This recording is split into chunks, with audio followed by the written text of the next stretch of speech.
உயர்நீதிமன்றம் அமைச்ச SIT-லையும் எனக்கு ஒன்றும் மாற்று கருத்து கிடையாது. ஏன்னா அர்ஷா கார்க் அவர்களை பொறுத்த வரைக்கும் அவர் வந்து ஒரு ரொம்ப முக்கியமான, ரொம்ப நேர்மையான, எஃபிஷியண்டான ஒரு ஆபீசர். எங்களுக்கு அதுலயும் திருப்தி இருந்தது. இன்னைக்கு வந்து உச்சநீதிமன்றத்திற்கு வழக்கு போனப்ப உச்சநீதிமன்றம் CBI விசாரணைக்கு உத்தரவிட்டிருக்காங்க. CBI விசாரணையை கண்காணிப்பதற்கு நீங்க மாண்புமிகு முன்னாள் நீதியரசர் சஞ்சய் ரஸ்தோகி அவர்களுடைய தலைமையில ஒரு குழுவை அமைச்சிருக்காங்க. இதுல எனக்கு இந்த உச்சநீதிமன்ற தீர்ப்புல ஒரு சின்ன நெருடல் எனக்கு என்ன இருக்குன்னா, இந்த குறிப்பிட்ட காலகட்டத்திற்குள்ள இந்த விசாரணையை முடித்து பாதிக்கப்பட்டவர்களுக்கு நீதி வழங்கணும் எங்கேயுமே இல்லை. உச்சநீதிமன்ற தீர்ப்புல வந்து நீங்க மாசம் ஒருக்கா CBI வந்து நீங்க ரிப்போர்ட் விசாரணை அறிக்கையை தாக்கல் செய்யணும்னு சொல்றாங்க. அப்போ இது 1 வருஷம் ஆகுமா, 2 வருஷம் ஆகுமா, 4 வருஷம் ஆகுமா, 5 வருஷம் ஆகுமான்னு யாருக்குமே தெரியாது. அப்ப இந்த வழக்கு முடிவடையாத ஒரு சூழல் இருக்கிறதுனால தமிழ்நாடு அரசாங்கம் வந்து இந்த விசாரணைக்கு ஒரு குறிப்பிட்ட காலத்திற்குள்ள இந்த விசாரணையை முடிக்கணுங்கிற ஒரு வாதத்தை முன்வைக்கணும் நான் நினைக்கிறேன். இன்னும் இந்த வழக்கு வந்து முடியல. இது வந்து ஒரு இடைக்கால உத்தரவு தான் வந்திருக்கு. அதே மாதிரி நீங்க பாஜகவை பொறுத்த வரைக்கும் வந்து அவர்கள் தாவேகாவை நெருக்கடிக்கு உள்ளாக்குவதற்காக இந்த CBI விசாரணையை பயன்படுத்தக்கூடிய வாய்ப்பு இருக்கு. ஏன்னா அவங்களுடைய பாஜகவுடைய ட்ராக் ரெக்கார்டே அதான். பாஜக கீழே CBI ஒரு இண்டிபெண்டான அமைப்பு நம்ம நினைக்கவே முடியாது. ஈவன் தாவேகாவும் CBI விசாரணை கேட்கல.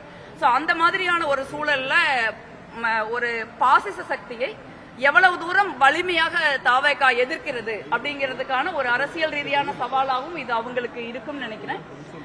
எல்லாத்தையும் கடந்து எங்க மக்களுக்கு எங்களுக்கு நீதி கிடைக்கணுங்கிறது தான் என்னை பொறுத்த வரைக்கும் ரொம்ப முக்கியமானது. நான் தமிழகத்துல CBI வச்சு அரசியல் செய்யறாங்க, அது மக்களுக்கு தெரியும். அண்ணாமலை பேசுறாங்க.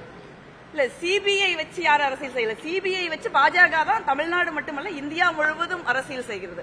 நீங்க வந்து பாஜகவால் பிரதமர் நரேந்திர மோடி அவர்களால் மிகப்பெரிய ஊழல்வாதிகள் என்று பட்டியலிடப்பட்டவர்கள் எல்லாம் இதே CBI, இதே அமலாக்கத்துறை, இதே வருமான வரித்துறை சோதனைக்கு பின்பு, விசாரணைக்கு பின்பு பாஜக வாஷிங் மெஷின் வெளுக்கப்பட்டு ஒரு புனிதமானவர்களாக ஆகிட்டாங்க. இதுவரைக்கும் வந்து எங்கேயாவது இந்த CBI-யோ இந்த ED-யோ இந்த வருமான வரித்துறையோ பாஜக ஆளுகின்ற மாநிலங்களுக்கு போய் அங்க இருக்கிற யாரையாவது விசாரிச்சு அவங்களை எல்லாம் புக் பண்ணிருக்காங்களா நீங்க பாருங்க. இது வரைக்கும் வந்து நம்ம யாரும் வந்து ஒரு அரசியல் நோக்கத்தோட சொல்லல. பாஜகவினுடைய 11 ஆண்டு கால ட்ராக் ரெக்கார்டுங்கிறது இந்த மாதிரி விசாரணை அமைப்புகளை அரசியல் ரீதியாக பயன்படுத்துறதானே ஒழிய மக்களுக்காகவோ ஒரு மாநிலத்தின் நலன்களுக்காகவோ அதை பயன்படுத்துறதே இல்லை. இவர்கள் எல்லாம் பாஜகவினுடைய ஒரு டீம் மாதிரி இருக்காங்க. CBI-யா இருந்தாலும் சரி, ED-யா இருந்தாலும் சரி, வருமான வரித்துறையாக இருந்தாலும் சரி. அதனால எங்களுக்கு ஒரு அச்சம் இருக்கு. ஆனா அதே நீதிமன்றம் CBI விசாரணையையும் கண்காணிப்பதற்கு ஒரு நீதிபதி குழுவை அமைச்சிருக்காங்க. அதுல 2 தமிழ்நாட்டில் சர்வீஸ் பண்ற IPS ஆபீசர்ஸ்கள் இருப்பாங்க அப்படின்னு சொல்றது வந்து ஒரு நம்பிக்கை அளிக்கக்கூடிய விஷயமா இருக்கு. ஆனா இது நிச்சயமாக ஒரு குறிப்பிட்ட காலத்திற்குள்ள வந்து இந்த விசாரணை முடிக்கப்பட்டு எங்களுக்கு நீதி வழங்கப்பட வேண்டும் நான் நினைக்கிறேன். அந்த உத்தரவு உச்சநீதிமன்ற உத்தரவில் இல்லை. அது வந்து எனக்கு ஒரு பெரிய ஒரு முரணா எனக்கு தெரியுது.